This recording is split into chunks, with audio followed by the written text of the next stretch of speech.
We're halfway there as we head into Week 9. I'm Dustin. Welcome to Fantasy Smack Talk. This is your Week 9 waiver wire.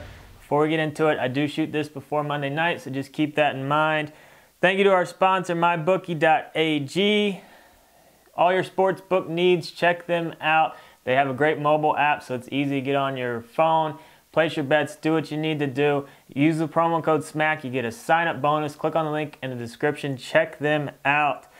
So I ranked these in order of importance based on how I would pick them up, taking into account 0.5 PPR settings. So just keep that in mind as you're going down. And I always like to start with the pickup of the week, the guy that I think kind of gets the most attention, kind of the most fun pickup, not necessarily the one I would pick up if every single one is available.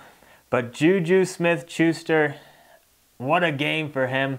I mean, I had them on this list last week as a guy to start picking up in deeper leagues and start paying attention to, but now it's time to really start paying attention to this guy. He needs to be owned in a lot more leagues.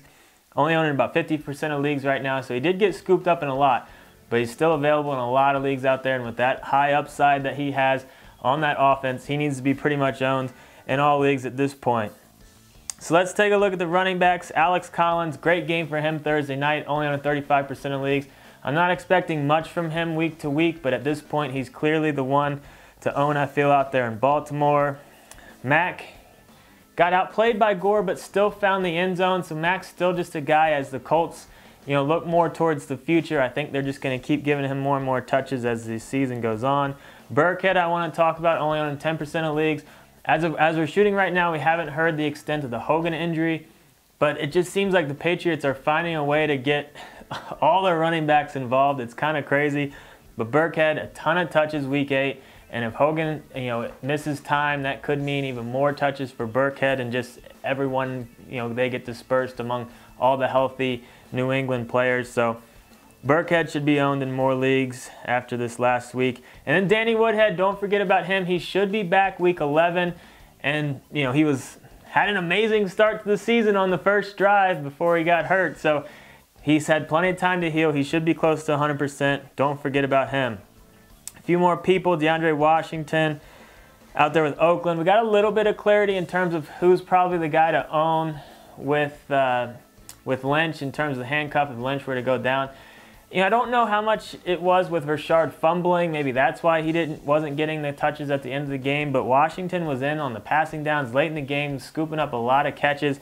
So I don't know. At this point, it's still kind of a mess, but I'd have to pick him over Rashard as we sit right now.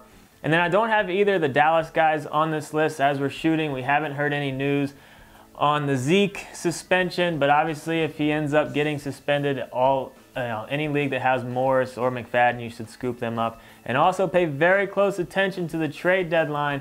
Again, as I'm shooting, there hasn't been any major trades. And normally there isn't a ton of major midseason trades in the NFL, but with all the whispers, it sounds like there might be this year. So pay close attention to that. Shout out to our FanDuel winner, King Cobra 1969, took it down for week 8. Click on the link in the description, get into our game if you haven't been playing. Sign up, deposit $5 or more, deposit $10 or more, sign up. It's a $5 game. It's a lot of fun. We had another close call. FST Mike got 3rd. We're getting a lot of top 10s. We just can't quite bring home the gold, but congratulations to King Cobra 1969. Get into our game if you haven't already. Some receivers, I had both these guys on this list last week, and that's Paul Richardson and Tyler Lockett. It's amazing that Seattle can be so one-dimensional, but they're still very efficient with what they're doing in the passing game. Their running game has been awful, but they're still getting it done through the air. Richardson and Lockett, I like them the rest of the way just because I don't see Seattle all of a sudden having a run game. They're just going to keep relying on their pass game as long as it's working. And then Crowder finally had a good game. He's been dropped in some leagues, only on 65% of leagues. It's time to scoop him back up. It looks like the Redskins might be trying to get him more involved. A few more for you. Robbie Anderson I want to talk about. He's been one of the few bright spots of that Jets offense, and he's been pretty consistent as of late, at least with his targets. So at this point, I think he does need to be owned in more leagues, only owned in 30% of leagues. And then don't forget about D.D. Westbrook with Jacksonville. He should be back this week. Not really sure what to expect out of him, but he's still just a fun pickup. Keeper leagues, dynasty leagues, you might want to consider it just until we see what happens. Quarterback for you, Jared Goff. He was on his bye week 8. He got dropped in a lot of leagues, and this is good news for all those teams out there looking for a quarterback, because Goff, I don't mind him for the rest of the way if you're desperate for a quarterback, if you had Rodgers that you're trying to replace. So if Goff was dropped, you're looking for a quarterback, go ahead and scoop him up. And then C.J. Beathard for San Francisco. It's not going to be amazing, but at this point he has proven to have somewhat of a decent floor. Like he's not going to go out and get you 30 points, but because he's throwing in a little bit of those rushing yards, he's got a decent floor. So really deep leagues, 2 quarterback leagues, I think he's worth taking a look at. Tight end, don't forget about Gregg Olson. Looks like he could be back week 11, so if you're looking for a tight end, time to consider picking him back up. And then I want to talk about Jack Doyle as well, only on 50% of leads. I mean, at this point, it doesn't look like Luck's coming back this year, maybe late in the year, but if they're not playing for anything, I don't see the reason why they would rush him.